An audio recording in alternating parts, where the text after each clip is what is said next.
এক তালাক রিয়ামণি, দুই তালাক রিয়ামণি, তিন তালাক রিয়ামণি। ঠিক আছে, রিয়ামণিকে আপনারা সবাই জানেন। আমি আজকে কথা দিয়েছিলাম, আজকে আমি রিয়ামণিকে তালাক দিয়ে গোসল করব, তাই আজকে মুখে তালাক আপনাকে দিয়ে দিচ্ছি। কাগজে কমপ্লিট করা হয়েছে। কালকে কোর্টে আমরা এফিডেভিট করে আমরা কাগজটা 3 মাসের মধ্যে তাক আপনারা কোর্টের মধ্যে পৌঁছে দেবো। কারণ কোন রকম এবার ফাঁকি ঝুঁকি হবে না, কোন রকম 2 নম্বরই হবে না, কেউ বলতে না পারে হিরো আলম তালাক দেনে। তাই রিয়ামণিকে আবারও আপনাকে জনগণের সামনে প্রকাশ্যে তালাক দিচ্ছে। 1 তালাক রিয়ামণি, 2 তালাক রিয়ামণি, 3 তালাক রিয়ামণি। তোর মতো মেয়ে আজকে থাকে বাংলা বাকি থাকে, সবাই জান কি বলে আপনারা দেবেন সেই নামটা দিয়ে দিন। এইরকম মেয়ে, এই মেয়ে ঘটনা কি করছে তার জন্য কতটা আমি আজকে নিশ্চিত আজকে সম্মান হারাচ্ছি। এই মেয়ের জন্য আজকে আমি আজকে বাংলার মূর্তিতে ঘরে ঘরে আমাকে গালি দেয়।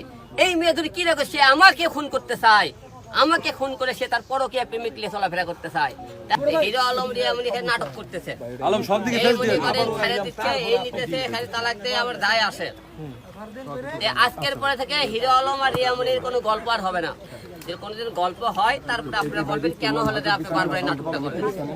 আজকে এই রিয়ামণির কারণে 31 তারিখে এই জায়গাতে আমি ঘুরতেছিলাম, এখান থেকে কয়েকজন তাহলে 6 জন লোক আমাকে টেনে নিয়ে যায়, মাঝখানে নিয়ে যায়, রক্তাক্ত করে মেরে রেখে চলে যায়।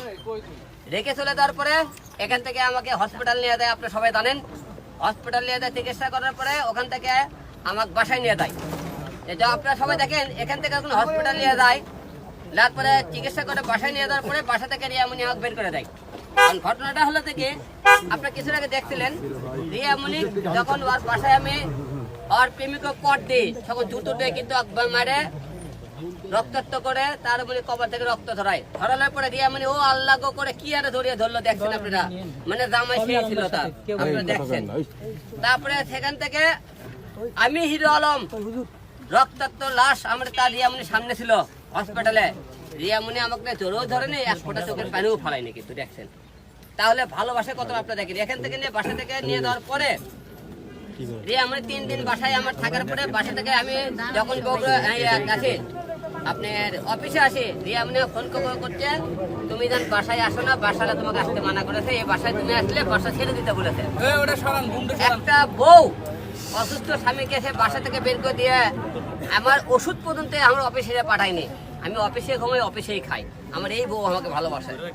অথচ দেখেন আমার এই বউ মনে করেন সেনকে তখন আমরা ওর প্রেমিকের কথা বলি, তখন কিন্তু সে খাউ করে ওটা বলে আমার মনে হয় না সে এই কাজে জড়িত আছে। এখন এই কাজে মূলত মাস্টার মাইন্ডটা ছিল রিয়ামণি। রিয়ামণি তার ম্যাক্সের সাথে হাত মিলে সে আমাকে খুন করতে চেয়েছিল। আপনি তো এর বলছি রিয়ামণি সাথে জড়িত নাই। আমি এই কারণে বলছি, আমি রিয়ামণির ভিতরে ঢুকে দেখতে চাইছি এই কত বড় খেল খেলতে পারে। মিন্নি বরগুনা মিন্নি দেখেননি, সে মিন্নি ঘটনা ঘটাইছে। দেখেন কি হারে আপনারা এখন দেখেন। সেই দিন মনে করেন আমাকে যখন মনে করেন বাসা থেকে বের করে দিল, একটা বউ কিভাবে বলে তুই বাসায় আসো না, কেন বাসাতে মনে করছে, সে তার প্রেমিকের সাথে কথাবার্তা বলতেছিল, যোগাযোগ করতেছিল। প্রতিদিন রাত্রে সে মদ খাবার দেয়, বাড়ে দেয়, বিভিন্ন জায়গায় যায়। আমি জানি এই জায়গা না ধরতে পারি দেখে তার বাসায় যাওয়া নিষেধ। তার বোন টোকায় রাস্তার ছেলে বলে আমাকে তার বাসায় যাতে না যায়। তারা 2টা বোনই প্রতিদিন বিভিন্ন ক্লাবে যায়, রাত্রে বিভিন্ন জায়গায় রাত কাটে। আপনি দেখবেন বিভিন্ন হোটেলে সিসি ফুটেজ আপনারা সংগ্রহ করলে বুঝতে পারবে তারা কিভাবে চলে। এখন তার প্রেমিক দেখেন কি হারে, আমি সেদিনকে রাত্রের বেলা তখন ওকে পুলিশে ধরে গেল।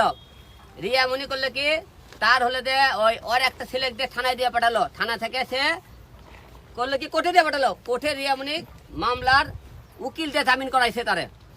ওর ভাই রাকিব যেদিন জেল কাটতে পরের দিন তার খাবারের টাকা যায় জেল কাট দিয়েছে। জেলখানা যায় আপনার ওই নারায়ণগঞ্জে যাই, আপনি কেরানীগঞ্জে যায়।